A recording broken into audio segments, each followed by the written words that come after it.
Okey, Assalamualaikum warahmatullahi wabarakatuh. Sekejap, saya nak ambil spek, kejap lupa.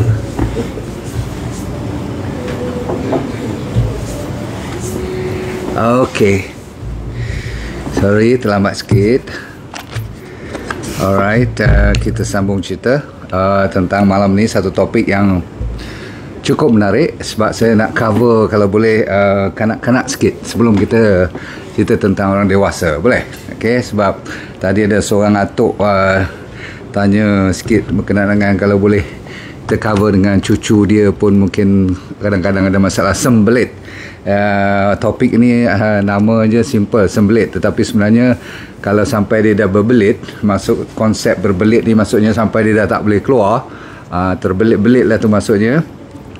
Berarti peristalsis ataupun pergerakan kita punya usus daripada kecil sampai usus besar, terutama sekali usus besar, dah mulai jadi sluggish ataupun dah slow down, dan kadang-kadang dia macet. Tahu macet tak? Dia macam kita balik raya lah, dia traffic jam sampai 12-14 jam, tak boleh lepas juga. Kalau 12-14 jam baru satu hari.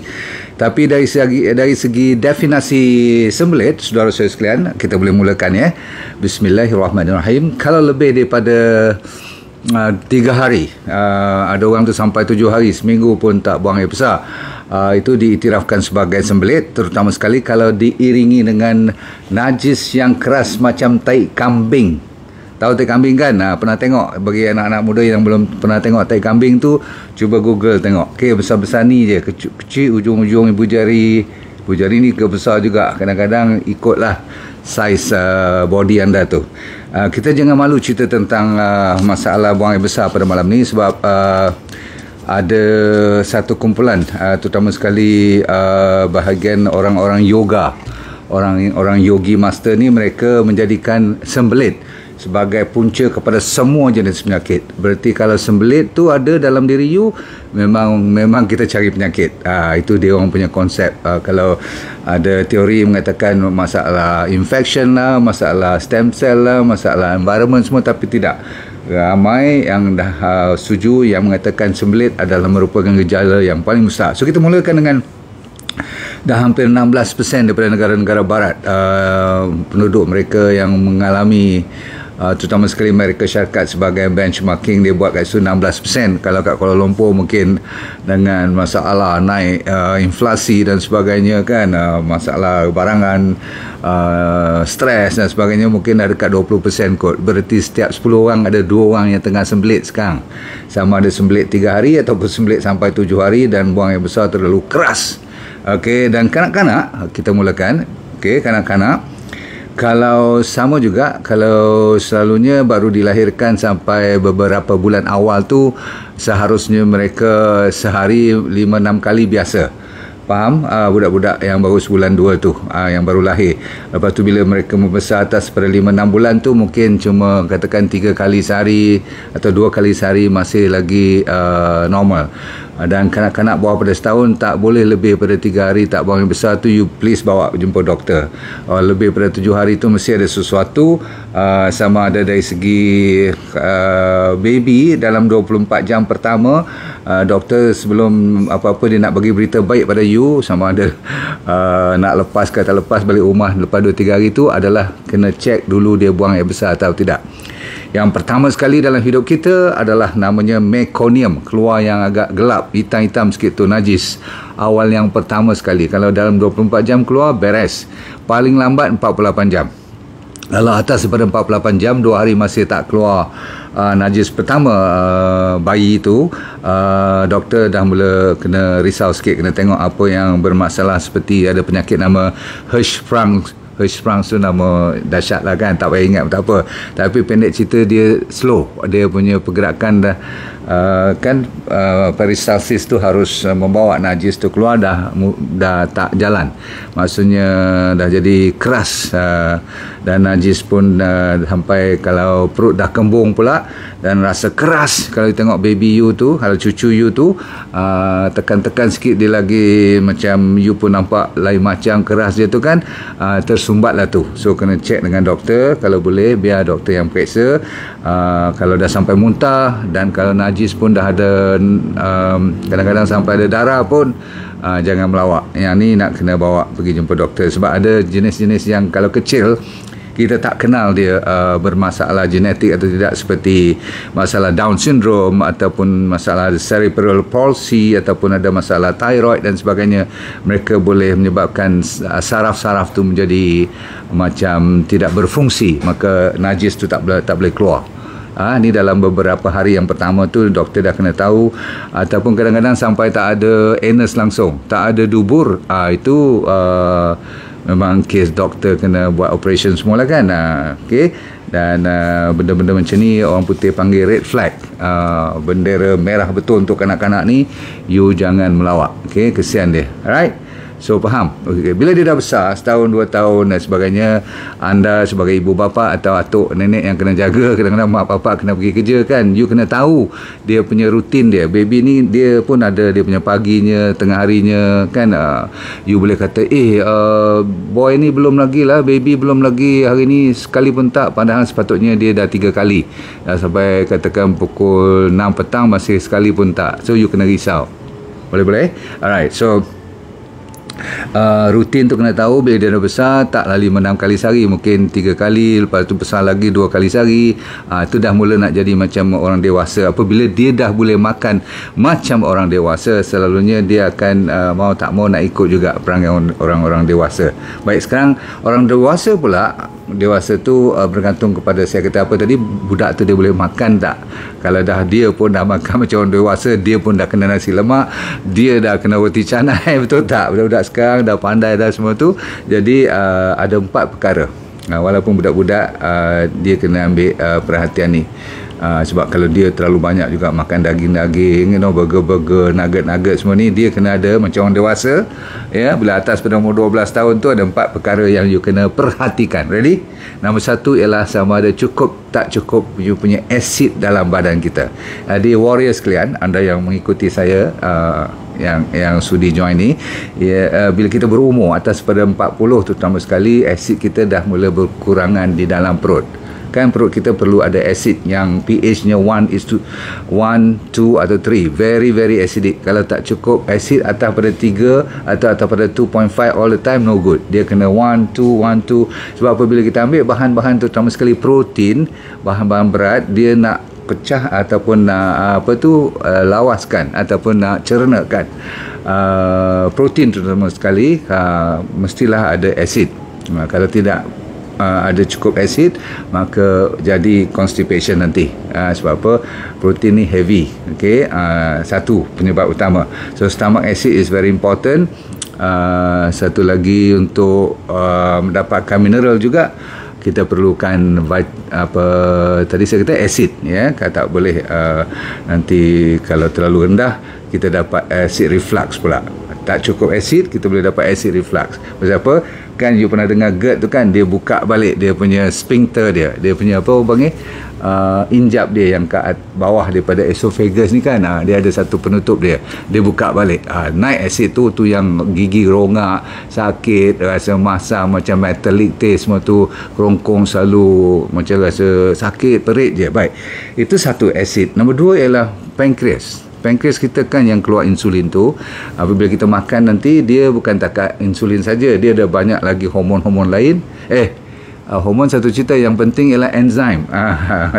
Dia perlukan enzim. Bila makanan tu telah dilepaskan daripada stomach turun ke small intestine, jadi enzim-enzim yang datang daripada pankreas perlu diguna pakai. Jadi kalau pankreas kita tak berfungsi secara baik, contoh, kalau kita terlalu merosakkannya dengan terlalu tinggi gula, dia terpaksa kontrol insulin nak keluar insulin, dia tak sempat nak jaga enzim lain, rupanya penyakit pencernaan atau GIT problem akan timbul. Sebab apa? Tak cukup enzim. Okey, so satu lagi ialah bila tiba masanya kat liver pula, kita kena jaga dalam badan kita ni cukup tak pengeluaran bile. Bile tu adalah sebagai macam deterjen kan, untuk makanan apa pula yang berbentuk lemak pula. Jadi bila lemak masuk dalam badan kita, kita kena keluarkan bile. Kalau bile tak cukup, dia juga boleh menyebabkan masalah constipation. Malam ni topiknya ialah sembelit.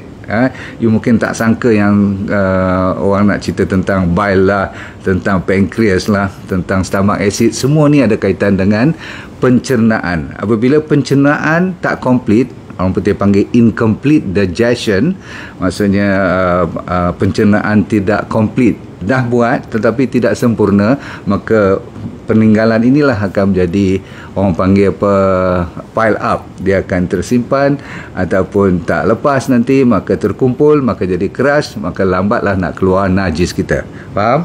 Okey, last kali ada 4 saya kata tadi ialah probiotik ataupun bakteria. Kalau kurang disebabkan contoh kita ambil antibiotik, maka dia mati, atau tak cukup, maka dia tak sempat nak proses. Apa yang tak sempat proses tu? Bakteria lah sebenarnya. Saya dah kata kalau tak cukup banyak proses keluarkan vitamin, keluarkan hormon, kan macam happy hormon ataupun nak cernakan pemakanan ni, bakteria lah punya kerja. Sebab tu bakteria tu lebih banyak daripada sel manusia. Sel manusia katakan 47-49 trilion. Dia sel bakteria ni jumlahnya hampir 3-4 kali ganda lebih tinggi, 100-200 punya trilion. Jadi tuan-tuan sekalian, kalau bakteria tak cukup pun menyebabkan constipation. Boleh tangkap cerita tu?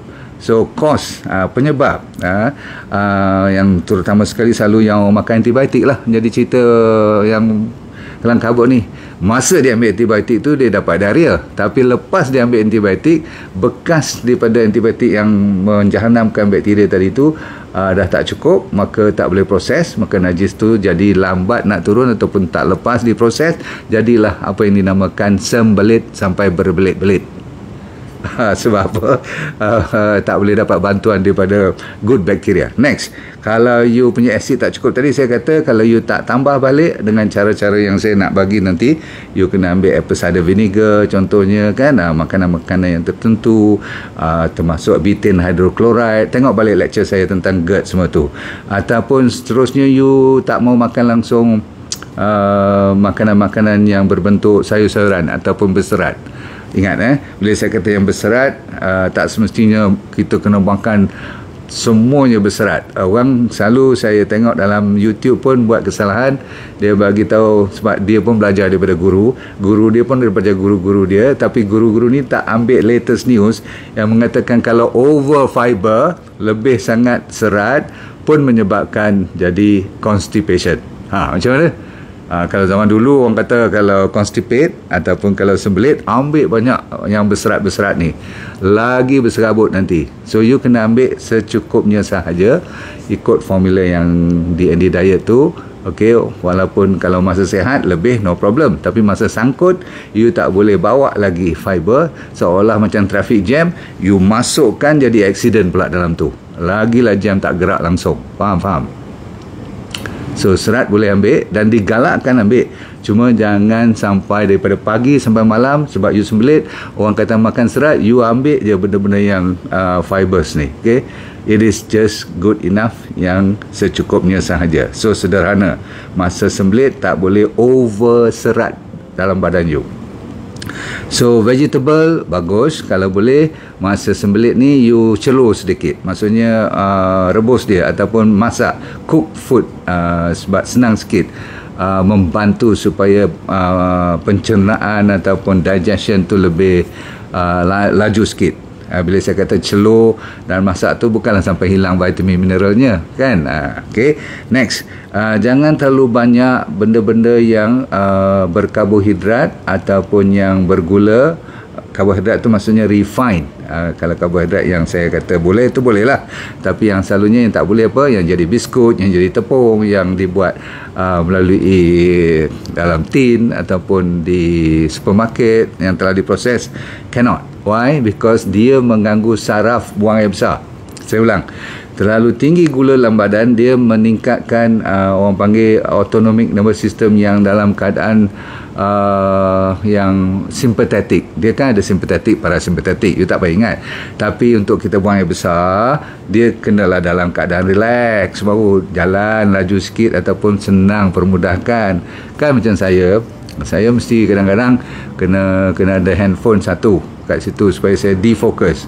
Kalau saya tak boleh buang air besar, saya tak mau ingat kepada nak buang air besar tu. Kita kena katakan saya nak buat lecture malam ni ke apa, saya ambil topik-topik tu, saya dengar. So bila kita lari, dia defokus, dia lebih senang. Sebab tu perkataannya rest and digest and buang. Masa dia panggil sympathetic nervous system tu, masa fight and flight, maksudnya takut dan nak lari, jangan-jangan you boleh buang air besar masa tu. Dalam keadaan tertekan, tak boleh buang air besar. Faham? So sebab tu orang kadang-kadang ada tak kat sini yang baca newspaper, orang lelaki terutama sekali, dia nak masuk toilet dia mesti bawa magazine ke, jangan-jangan perempuan pun ada macam tu. Ada tak siapa buat macam tu? Buat. Kenapa you tahu tak kenapa you jadi habit nak buat macam tu, dan you rasa kalau tak kena bacaan sikit atau dengar apa-apa sikit, you rasa macam tak boleh nak buang air besar, lambat nak buang air besar. Faham tak? Sebab saya dah kata tadi ada kaitan dengan saraf dan signal. Seterusnya, kalau you tak mau kena sembelit, jangan terlalu kerap makan. Faham kerap tak? Maksudnya kita makan sepatutnya kalau ikut D&D diet 3 kali je maksimum kan. Pagi buah, tengah hari sayur, salad, lepas tu sedikit makanan sampai kenyang, no problem. Malam lagi sekali, lepas tu puasa. Seharusnya lebih kurang masa tu. In between boleh ambil sedikit air, kacang, no problem. Tapi nak baik lagi, saya dah akan buat eksperimen 1,5 kali sekarang. Bukan omat is 1 meal a day. This is 1.5 meal a day. Yang half tu ialah belah pagi, macam buat sahur tu. Boleh. Tengah hari lapik perut sikit, no problem, supaya you tak terliur sangat. Okay, so frequent eating is the one yang menyebabkan dah dikenal pasti tak sempat, yang baru makan 3 jam lepas, sekarang dah tibai lagi sekali. So makan sampai 6 kali sehari, senang dapat constipation. Bila you tahu sebab ni, you hindarkan sebab ni, itu saja dah boleh melawaskan buang air besar tu. Dan last sekali ialah stress. In English they say I cannot stress enough. I cannot over stress. Perkataan stress ni maksudnya saya tak boleh mempertikaikan tentang perkataan stres ni sampai berapa puluh kali dah saya cakap, orang tak faham lagi. I cannot over stress. Yang stres tu adalah penyebab utama juga. Kan saya kata tadi, kalau you stres, you tak boleh buang air besar. Kanak-kanak kalau dia dalam keadaan stres, dia pun tak boleh buang air besar. Dan tadi saya lupa nak cerita, kalau baby macam mana you nak tahu dia constipate atau tidak? You boleh, kalau ibu dan bapa, you sekali imbas tengok anak you dah tak normal, dia dalam keadaan resah gelisah, dia nak kena digendong dulu, dia tak gaduh nak didukung sangat, sekarang nak merap, tahu tak, merap je, lepas tu dia dalam mukanya merah, perut dia macam rasa segar, you tak boleh tahu dia segar, tapi boleh nampak macam kembung dan keras, berarti dia tak main lagi sebab dia dalam keadaan sakit kadang-kadang. Faham? Okay, so sekarang apa nak buat dan apa yang you boleh bagi supaya improve? Tadi siapa yang makan lebih tu cuba kurangkan sikit daripada 6 kali ke 3 kali dulu. Lepas tu kalau siapa boleh turun sampai 2 kali, you punya najis akan lebih orang kata apa, form, boleh orang kata apa, jadikan dengan lebih cantik, maka dia senang boleh turun dengan well form, penuh, tak macam cantik kambing lagi dah. Okey, baik. Sekarang saya nak bagi secepat mungkin 7 perkara cara. Nombor 1, hindarkan apa yang saya kata tadi. You tengok balik nota-nota yang saya bagi 7 yang penyebab, maka lari daripada penyebab dia, you selesai sebagian besar daripada masalah. Termasuk baby tadi pun, saya tahu, kan saya selalu komplain kat you all, kat anak cucu saya pun 2-3 tahun dah tak reti nak makan sayur, tak reti nak makan buah, langsung tidak ada nak belajar makan salad atau sup-sup yang ada sayur. Masya Allah, saya tak tahulah. Yang penting you akan tengok gigi dia orang, you tengok cara pergerakan dia orang. Saya bukan apa, sebab Tuhan tu maha penyayang, maha pengasih. Kalau kita tak makan betul pun, Tuhan ada sistem dalam badan kita, doktor, nurse semua kerja keras untuk nak membetulkan keadaan. Itu dipanggil adaptation. So body kita senang adapt.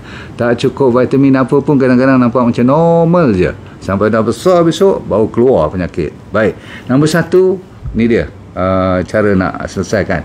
Air mesti cukup. So belajar tentang air. Of course you must know is mineral water, RX water yang kita buat tu, air yang bertenaga. Air suam lebih bagus daripada air sejuk. Nanti sebab-sebab musabab tu nanti kita cerita lain kali. You ambil je nota ni sebab ni masa dekat nak habis tadi. So coffee is very good, tapi untuk 2-3 cawan cukup satu hari. Sebab dia lebih bagus daripada air dari sudut nak membantu masalah sembelit ni. Kopi boleh, dengan syarat you tidak ada masalah allergic. Setengah orang tak boleh ambil kopi, jangan ambil lah. Lepas tu you kena tengok nombor 1 juga ni. Masih nombor 1, dia mesti ikut timing yang normal. Kalau you biasa buang air besar sebelah pagi, biasakan sebelah pagi, boleh. Sebab body kita ni ada clock dia sendiri. Nak buang air besar pun dia ada clock dia. Baik, itu nombor 1 tentang air masa. Nombor 2 ialah yang ni you akan ketawakan saya nanti. Dia berbentuk posture you. Maksudnya cara kita duduk ataupun kita bertinggung. Zaman saya kecil-kecil dulu semuanya bertinggung. Faham tak? Kita pakai apa orang panggil zaman saya budak-budak dulu, pakai lubang je. Kalau pakai lubang, dia letak 2 papan je kat situ. Kau bertinggung lah kat situ. Faham tak? Lepas tu bila dah modern sikit, dia pakai jenis yang macam ada telaga kat belakang tu, besar. Tahanlah dekat 4 tahun ke, lepas tu dia kambus lagi, nanti buat kat tempat lain pula. Tapi tempat duduk tu masih lagi cantik dah sikit, tak pakai papan, pakai ada simen semua, tapi masih bertinggung. Okey, bila sejak masuk college lah sikit, barulah ada toilet yang tu pun ada 2 bahagian, yang bertinggung dan yang duduk. Orang tak suka pakai duduk. Sebab apa? Dari kecil sampai umur belasan tahun dia duduk pakai bertinggung. So dia pergi tempat yang ada bowl tu, dia pergi duduk juga atas tu, 2 kaki bertinggung, patah habis tempat-tempat duduk tu. Betul? Tapi sebenarnya bertinggung tu lah lebih betul daripada yang duduk, dari segi posture ataupun you punya kedudukan untuk buang air besar. So kita nak poop ni, nak buang air besar, posisi kita yang paling tepat ialah bertinggung.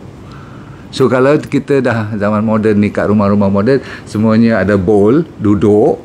So dia 90 degrees kan, duduk straight, lepas tu kita kaki turun ke bawah macam tu kan. So ni 90 degrees ni, 90 degrees ni tidak perfect. So kita kena angkat sikit kita punya lutut tu ke dada, lebih kurang tinggal 30-35 degree darjah. Itu caranya najis akan keluar dengan lebih lancar. Jangan main. Jadi tak salah lah orang tua-tua dulu punya posture tu kan, cara duduk untuk buang air besar tu. Jadi salah satu daripada exercise, sekejap lagi saya kalau kata perkataan exercise, kalau saya terlupa, you ingat balik, bertinggung atau bercanggung adalah salah satu daripada exercise yang untuk melawaskan orang yang kena sembelit. Seterusnya, nombor 5 ialah you kena makan lebih veggie dan fruits. Lebih saya kata, tapi bukan over. Saya dah kata tadi, jangan sampai dengar balik cerita lama yang fiber is the answer. Fiber betul jawapan, serat, tetapi jangan cuma fiber saja menjadi jawapan. You kena cari campuran dengan vitamin, mineral melalui buah-buahan dan sayur-sayuran. Okey, jangan cuma nak beli psyllium husk. Kan ada jual psyllium husk yang kembang tu, bila you ambil, jangan nak beli cuma fiber saja. Okey, tapi kalau nak tambah, sebab you tak suka makan sayur, tak suka makan buah, you boleh ambil fiber up yang kadang-kadang dibuat daripada Arabic gum tu, boleh. Ataupun dibuat pada chia seed. You cuma rendam chia seed, macam biji selasih pun boleh. Itu pun cukup untuk you makanan harian you. Ni kalau yang bermasalah besar, sekejap lagi saya bagi apa nak buat kat rumah supaya cepatkan yang dah 2-3 hari tak keluar tu. Sejaga sekejap. Last sekali, second last, bakteria. You kena belajar makan benda-benda seperti inilah, sauerkraut, kimchi. Saya tak, you lalu ke? Sebenarnya sedap tu orang kata. Natto, makanan-makanan Jepun punya sup. Kita dengan orang Indonesia banyak makan tempe, very good. Maksudnya yang peram-peram tu. Bahkan belacan pun tak ada masalah dah. Saya dah belajar kat Bintulu baru ni, dia orang kata belacan Bintulu tu very refined, very high class, mahal gila you. So belacan, cencalo, apa lagi, you suka apa, Kelantan tu budu. Sebab apa? Dia tu sebenarnya selain daripada sedap, untuk orang makan dengan ulam, jangan lupa ulam tadi, sayur, buah-buahan dan ulam, dia juga ada dipanggil probiotik. dia dah ferment, dah diperamkan, maka ada bakteria, bakteria yang baik. So boleh, amat boleh dan digalakkan. Lepas tu apple cider vinegar, kalau nak campur dengan sedikit, selalunya apple cider vinegar saya boleh campur dengan katakan bee sweet, nak bagi dia manis sikit. Tahu bee sweet tak? Bee sweet kan ada stevia dan ada B12 tu, which is very good. So you boleh buat tu bagi mereka yang dah operate you punya bile, tak ada empedu lagi dah, you boleh tambah dengan bile salt, ada jual di overseas, you boleh import pun. Number 5 masih lagi peringkat makanan juga, iaitu minyak MCT oil, minyak kelapa dara ataupun minyak sunshine oil, untuk melancarkan lagi, melicinkan ataupun jadi pelincir. Saya ulang, 2 minyak yang terbaik seperti MCT oil, minyak kelapa dara, minyak sunshine oil, dan satu lagi olive oil. Boleh. Lagi apa? Habatus sauda, of course lah. Okey, sekarang nombor 6 ialah ramai orang akan tertinggal ni, itu perkataannya ialah exercise ataupun bergerak. Jangan melawak dengan orang yang suka duduk je, dan kalau terlalu tersangkut punggung you kat kerusi sofa sampai lebih daripada 4-5 jam sehari, itu antara pertanda you akan dapat sembelit. Kenapa tak gerak? Kan bawah sekali punggung kita tu, dah dekat dengan dia punya rectum, dengan dia punya big colon tu. Kalau itu diam je sampai terlupa ada tak pinggul kat situ, bahaya. Baik, sekarang kita tutup dengan apa yang you kena buat supaya dia membantu emergency. Emergency ni maksudnya mempercepatkan secara alami. Ada orang macam bersumpah lah, kalau ambil ni memang cun punya. Jawapannya ialah pear juice pear, jus buah pear. Tahu tak? Jangan buang kulit, basuh elok-elok, terutama sekali kanak-kanak, sebab dia orang tak boleh ambil bahan-bahan yang berat. Buat jus pear. Itu satu jawapan. Nombor 2, ni orang dewasa, orang budak-budak pun bagus. Tadi jus pear tu kanak-kanak yang saya teringat nak cerita kat you. Takkan dia nak bagi bayam pula kat dia kan. Tetapi kalau orang budak yang dah boleh ambil sayur sikit, buatkan dia smoothie. Tahu smoothie tak? Jus you perah, smoothie you spin. You potong halus-halus pakai mesin tu, spin dia tu sampai jadi macam boleh minum betul-betul. Nak bubuk ais pun no problem. Nak bagi sedap sikit, masuk bee sweet, bayam dengan apple. Bayam dengan apple ni antara magic show lagi sekali. Kadang-kadang setengah orang kita tak sampai 40 minit you dah nak pergi toilet dah. Alright, very good. So satu lagi yang terkenal ialah orang bagi fenugreek powder. Fenugreek ni halba. Boleh masuk halba. Dengar, kalau you tak ada halba, you boleh buat ginger tea halia, campur sikit dengan lemon. Lepas tu kalau nak makan, yang paling mujarab bagi saya ialah prunes. Pernah dengar prunes tak? Yalah, yang hitam-hitam macam buah sedap, mana-mana masam tu. Prune very good. Lepas tu you boleh tadi air lemon, ada ginger tea tu you boleh campur dengan mint, daun mint, ataupun ambil cumin. Lepas tu kismis, nak bagi manis. Kalau you nak buat campuran dengan setengah orang acar timun pun boleh kan. You makan dengan yang, ingat tak yang nasi dagang tu, timun-timun yang buat acar tu, buat banyak. Okey, atau buat sauerkraut lah, buat yang gubis yang mengajar you dulu tu. Lepas tu tempe, kimchi boleh. Satu lagi ni, kalau siapa duduk kampung, terutama sekali di perkampungan, ada lagi tak you boleh cari akar belerang, pokok belerang, bukan belerang, akar dia.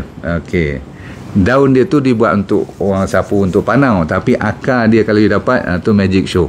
Orang kampung yang daripada yang ngajar saya ni orang Sabah, Sarawak, akar belerang untuk orang yang sembelit. Lepas tu ni cara moden, you boleh campur dalam cocktail. Orange juice dengan lime, orange buat juice, lepas tu lime campur dengan mint, campur dengan ginger. Boleh saya ulang tak? Orange, lime, mint dengan ginger. Ini satu cocktail. You campur, you buat minuman ni. Dah katakan 3 hari tak buang air besar, buat ni. Lepas tu satu lagi cara ialah beet. Tahu beet, buah merah tu, ambil potong dia. Kalau nak rebus sikit pun boleh, nak buat raw pun boleh. Sebab yang ni semua you spin dia. Beet dengan carrot, dengan apple, dengan spinach lagi sekali. apple dengan spinach tu tadi, bayam dengan apple saja dah bagus. Tapi kalau you nak advance dia lagi, ada masa you nak buat, campur dengan beet, buah yang merah tu macam darah tu. Okey, bila you spin dia, campur dengan carrot. Nak manis sikit, campur dengan bee sweet. Kan kita bawa bee sweet mana-mana kita pergi pun. Ada orang suka main dengan daun sena. You pernah dengar kan daun sena? Orang India sukalah ni, daun sena ni very powerful. Okay? Setengah orang buat dengan, saya kata apa tadi, black psyllium. Psyllium ada banyak jenis. Yang kembang tu kan, dia macam apa orang kata, macam serbuk-serbuk pun ada jual sekarang. Dia boleh absorb air, dia boleh kembang. Jangan tunggu kembang sangat lah, ambil sebelum dia kembang, biar dia kembang di dalam you punya usus. Castor oil pun boleh. Setengah orang dia minum magnesium, ada liquid magnesium. Dan last kali ialah kalau you selalu sangat dah lama bermasalah, sediakan probiotik. Umpamanya saya nak buat bioserat nanti dalam sebulan 2 ni akan siap.